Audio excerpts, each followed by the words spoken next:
Welcome to the University Utara Malaysia School of Computing. Today, we analyze a rapidly escalating attack vector weaponizing modern convenience, Quishing, or QR code phishing. To understand why Quishing is so effective, we have to look at cognitive load. Over the last few years, especially during the pandemic, our brains were trained to act on QR codes almost automatically. Contactless interactions became the norm. We learned to prioritize a get-it-done mindset over a security mindset, turning a simple pixelated square into a psychological loophole. Look at this menu stand at a local restaurant. A physical object in a familiar environment carries an implied legitimacy. We point our phones and tap the link without a second thought, relying completely on our trust in our physical surroundings. In these initial stages, attackers aren't hacking complex systems with sophisticated code. They are hacking human habits. By exploiting our ingrained trust, they bypass our first line of defense, our own suspicion, before we even touch a digital interface. Secure email gateways parse text, so a Quishing payload hides its URL inside an image, bypassing the firewall entirely. Delivered to a secured PC, the payload actually detonates when scanned by an unmanaged personal mobile phone, using the PC as a bridge. This architectural gap is intentional. By jumping from a managed corporate endpoint to an unmanaged personal one, the attacker sidesteps the primary monitoring layer of the enterprise security stack.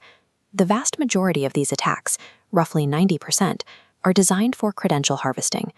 A scammer places a fake sticker over a legitimate QR code, like on this municipal parking meter.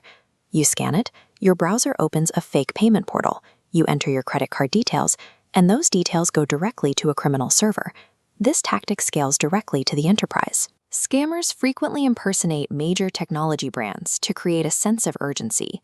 An employee receives a fake notice that their Microsoft 365 session is expiring, prompting a quick scan to supposedly re-authenticate.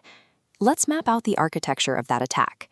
This diagram illustrates an adversary in the middle, or ATM setup. The malicious proxy server sits exactly between the user and the legitimate Microsoft server. As the user types their username and password into the fake page, the proxy server captures them in real time, while simultaneously forwarding them to the real site. When the user enters their one-time multi-factor authentication code, the proxy captures that as well. The attacker uses it to complete the login on the real server, stealing the active session cookie and bypassing standard MFA entirely. Beyond credential theft, some codes act as malware droppers. The scan redirects to a site that uses social engineering to trick the user into toggling "Install from unknown sources" in their phone settings. Once enabled, the site injects a banking Trojan or spyware directly onto the device.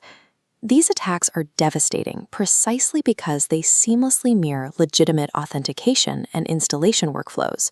To the end user, the process looks entirely normal, making detection incredibly difficult. We also see attackers manipulating financial routing. Through business email compromise, a hacker intercepts a real corporate invoice. They overlay the company's legitimate digital payment QR code with their own. The customer pays the bill, but the funds are silently diverted directly to the attacker's account. At the network layer, the risks increase. Scanning a fake, free Wi-Fi QR code can prompt the user to install a malicious configuration profile. This topology model shows how that profile rewrites the mobile device's default gateway, forcing it to point directly to an attacker-controlled proxy server. Look at the data flow now. Every piece of unencrypted traffic leaving that phone, web searches, form submissions, is routed through the proxy, where the attacker can eavesdrop on all of it. Attackers are even utilizing physical mail. In the new brushing scam twist, victims receive unsolicited, cheap packages with a slip of paper containing a QR code for a refund. This creates a physical-to-digital bridge, weaponizing curiosity to completely bypass enterprise digital spam filters. Quishing is a highly adaptable delivery mechanism.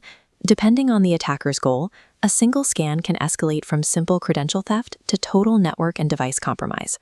Defending against this starts with human behavior, the 10-second pre-scan routine. Before scanning, check the context. Question artificial urgency in emails, physically feel public codes for tampered stickers, and reject offers that seem too good to be true. You have to actively break the conditioned response loop. Let's test your URL analysis. take a look at these deceptive web addresses on screen. The preview on your phone is your best tool.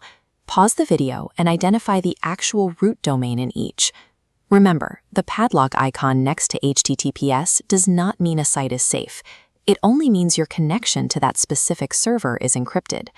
The core domain, highlighted here, is what dictates where your data actually goes. At the protocol level, we can implement phishing-resistant MFA, like FIDO2 security keys and passkeys.